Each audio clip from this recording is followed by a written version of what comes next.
La vigile matinale provient de l'œuvre de Saïdi Gualdado, Méditation quotidienne au féminin. La méditation de ce matin, aujourd'hui 19 août 2025, est tirée de Luc 1, verset 29. Troublée par cette parole, elle se demandait ce que signifiait une telle salutation. Une femme à imiter, page 239.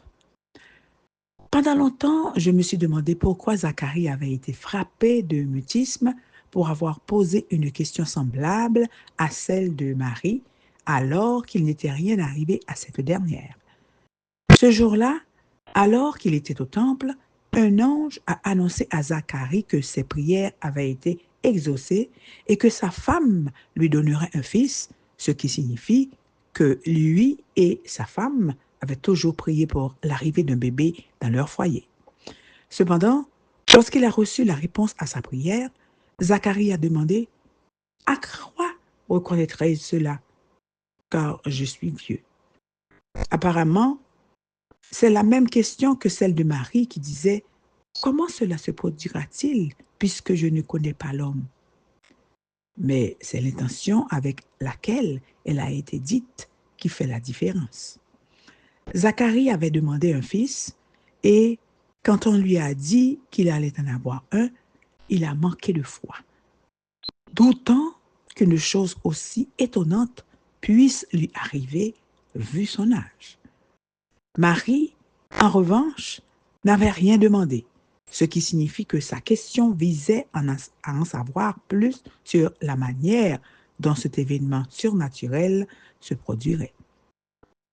Elle a donc reçu une explication et Zacharie une punition.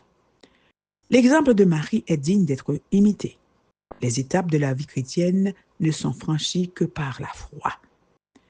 Une autre qualité de la mère de Jésus que nous pouvons prendre en exemple est sa capacité à faire face aux situations difficiles et inattendues. Lorsque l'ange lui est apparu soudainement et lui a parlé, la Bible dit qu'elle a été troublée.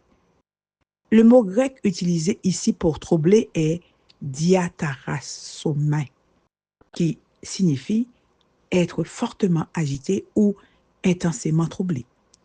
Et il n'y a là rien d'étonnant. Toutefois, elle fait preuve d'un grand calme quand, malgré son trouble, elle ne s'enfuit pas, mais commence à analyser cette salutation et reste à écouter attentivement les instructions. Que faites-vous lorsque des problèmes surviennent soudainement? Souvent, en tant que femme, nous nous désespérons, nous nous plaignons, nous essayons de trouver une solution immédiate et, bien souvent, au lieu de résoudre le problème, nous l'aggravons à cause de notre imprudence. La bonne nouvelle est que, dans ces circonstances, il vaut mieux rester tranquille, même si nous avons très peur, et écouter attentivement les indications que Dieu nous donnera pour résoudre les conflits. Amen, amen, amen. Heureuse d'être sereine. Que Dieu vous bénisse. Bonne journée.